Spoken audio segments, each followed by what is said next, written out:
Balance করতে হবে।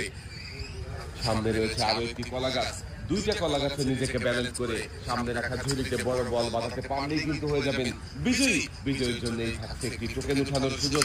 টোকেনের মধ্যেই রয়েছে আকর্ষণীয় পুরস্কার। দেখি আপনি বিজয়ী হয়ে আকর্ষণীয় পুরস্কার জিতে নিতে পারেন কিনা। দর্শক বন্ধুরা, আপনারাও দেখতে থাকেন শেষ পর্যন্ত কি হয়। পারবে কি আমাদের এই ভাই পুরস্কার জিততে, নাকি বল বাহিরে চলে যাবে আর ভাই পানিতে পড়ে যাবে?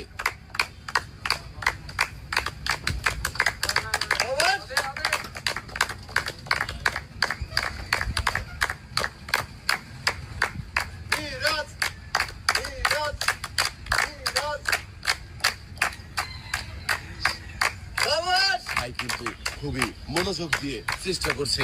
প্রাণপণ চেষ্টার পরেও কি পারবে বিজয়ী হতে? দর্শক বন্ধুরা দেখতে থাকেন, দেখছি আমরা, দেখতে থাকেন।